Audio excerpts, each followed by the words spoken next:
My dear you. Chapter 1. Do you want to come with me? At a police station in Winston City, the young policewoman looked sympathetically at Erin Harvey, who kept fiddling with her fingers while sitting on the chair, and asked, "It has been 5 days. Captain. We've called all of Erin as relatives, but none of them is willing to adopt her. What do you think we should do now?" "What else can we do? Send her to the orphanage then." Captain Wilkins crouched in front of Erin. "Erin, I'll send you to the orphanage tomorrow." "All right." Erin gently pressed her thin lips together, her long eyelashes drooping as though she didn't hear what he said at all. Captain Wilkins gave a long sigh. "Why do you think no one is willing to take in such an adorable child?"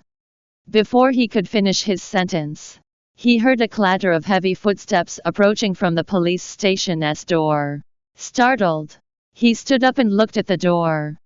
"Here, young Master Arthur." Captain Wilkins first saw the person who spoke, and his jaw dropped in shock at the sight of the man. What kind of a terrific figure is this? Our chief even greeted him in person. Then, an emotionless gaze that seemed to contain a sharpness that could destroy everything shifted to Captain Wilkins, causing the latter's heart to jump. When he looked in the direction of the gaze, he immediately let out a gasp. The man heading his way was tall and lean, dressed in light-colored casual wear. He put his hands in his pockets while pressing his clean, thin lips into a straight line. His face, the features of which were so pronounced as if God carved them himself, had an inherent coolness about it, and the aristocratic vibes he gave off made people avoid his gaze. Captain Wilkins recognized this man at a glance. He was Arthur Harrison, the most esteemed third young master of the Harrison family, the leading family of the 4 greatest families of Winston City, whom old Mr. Harrison had publicly announced to be the future heir to the Harrison Group. "But what is he doing here?" thought Captain Wilkins to himself. Noticing that Arthur was coming his way, Captain Wilkins quickly stepped aside. Arthur walked straight up to Erin before drawing his hand out of his trouser pocket. Then, he put out a long, thin finger and gently lifted Erin's little chin, staring expressionlessly at her exquisite doll-like face with cold, deep eyes. "Do you want to come with me?" Captain Wilkins was speechless. Erin hadn't spoken a word for 5 days since the car accident. She stared at Arthur. Her eyes were as dark as 2 gemstones that hadn't been tainted by worldliness. Arthur frowned. "You're not willing?" Erin lowered her excessively long eyelashes without saying a word. Then, she slowly raised her hand and gently held the slightly icy finger that Arthur put on her chin. Arthur narrowed his eyes before his long arm stretched out and hooked around Erin's dainty body, tucking her under his arm. He then strode out of the police station. Stupefied, Captain Wilkins looked at the chief, who shook his head at him with a frown before immediately going out after Arthur. Young Master Arthur, however.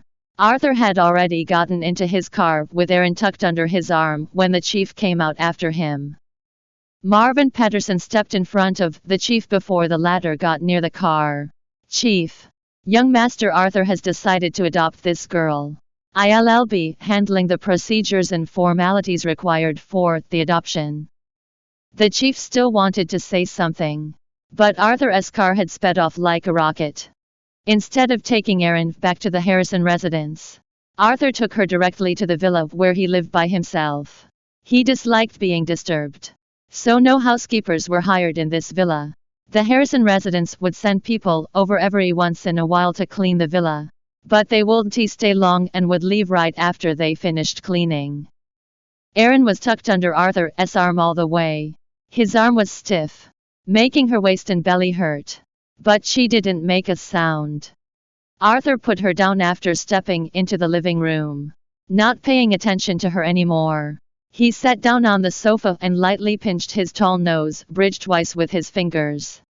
Erin stood in the living room. Her hands were clenched into fists at her sides as she stared at Arthur with her pure and lustrous black eyes. The little girl showed no sign of fear or discomfort despite the unfamiliar surroundings. "Are you very tired?" This was the first sentence Erin said to anyone in 5 days, her voice was soft but husky. Arthur paused for a moment. Then, he put down his hand and gazed coldly at Erin. Erin slowly walked up to him before standing in front of him. I am Erin Harvey. Who are you? As Arthur stared at her, something flashed across his cold eyes so fast that one couldn't catch it. Seeing that he didn't speak, Erin slightly pursed her pink and tender lips. I am Arthur Harrison. This was the first time Arthur introduced himself like this to someone, and his handsome brows slightly furrowed as if he hadn't gotten used to it. Erin opened her mouth as if mumbling his name silently. After a long while, she asked, Then, what should I call you? Well, I am the third child of my family, Arthur answered. Erin tilted her head to one side while staring inquiringly at Arthur with her big eyes. She whispered, May I call you Uncle Arthur?